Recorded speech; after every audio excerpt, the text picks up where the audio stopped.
Hey, what's up guys, it's Austin here and welcome back to a new video.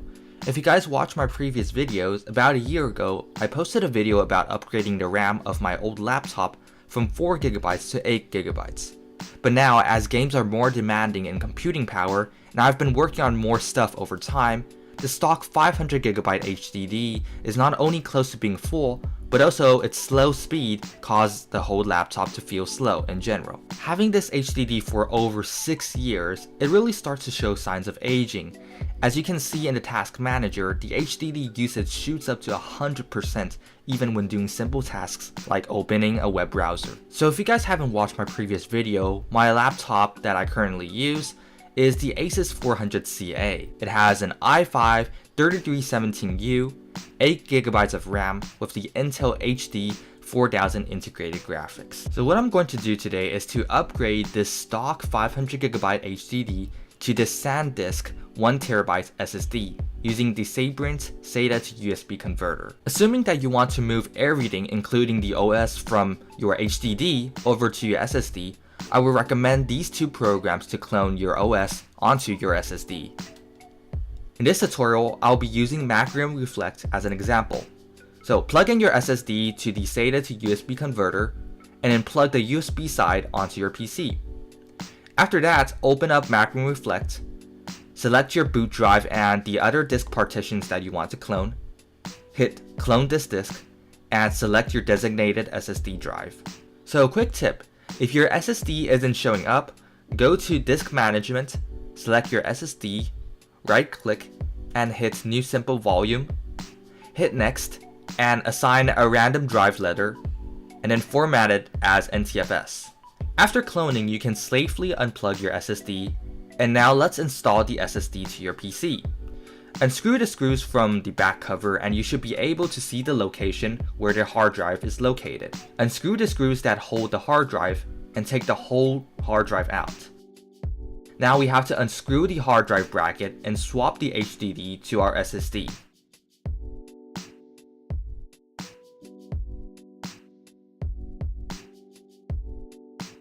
After that, just insert the SSD back to its SATA slot and screw back the screws that hold the bracket.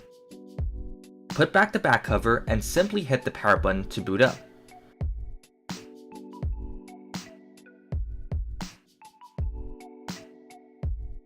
And before going to benchmarking tests, you may encounter some issues upon booting. If your laptop has multiple hard drives that are connected to the motherboard, Windows may not be able to detect your boot drive. In order to fix that, go to the BIOS screen and select your SSD that you want to boot off of. Also, if your computer encountered a blue screen, your MBR, which is your boot sector, may be damaged in the cloning process. This issue can be resolved by creating a Windows Boot USB. If you are installing Windows 10, use the Creator Media tool to make your boot USB. If you are using other versions of Windows, download the ISO and use Rufus to make a USB boot drive. After that, select your USB as your boot drive and restart. Select Repair My Computer, Advanced Options, Command Prompt, and type in the following commands individually. Windows should automatically restart and it should be fixed. If not, just simply reboot your PC manually. Okay, so now you should be able to boot into the OS with all of your files still intact. If you upgraded to a bigger storage size than your original drive, like I upgraded from 500GB to 1TB, then you will have to put your exceeding data into your D drive or whatever drive that comes after your boot drive. So to do so, just follow my rules that I showed previously and make your unallocated drive a Windows detectable NTFS drive. After that, extend the D drive. If you want to take space from the D drive and allocate it to the C drive, you would have to use the Mini Tool Partition Wizard. Select Disk and Partition Management, open it and select the drive that you want to extend. Hit Extend, and then drag the slider to allocate how much memory you want for each drive. Hit OK, Apply, and then reboot. After that, it'll auto restart and run some lines of code. Just let it do its thing and then it'll auto restart again. And after that, your drives will be partitioned as you wish. Now let's go on to benchmarking. We all know that an SSD is obviously faster than an HDD, but how does it perform after upgrading? So the first test will be testing boot speed. Using an SSD, the boot time has reduced to 25 seconds from 1 minute and 5 seconds. Now let's test opening Google Chrome. Using an SSD, the load time decreased dramatically from 1 minute and 16 seconds to 4 seconds. Now let's test the rendering speed. I tried rendering a 1-minute video using Sony Vegas and the results are about the same.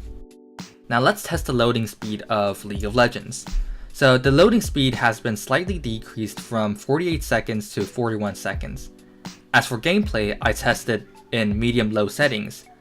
During laning phase, I got around 85 FPS on average. The difference between the HDD and SSD is around 5 to 10 FPS.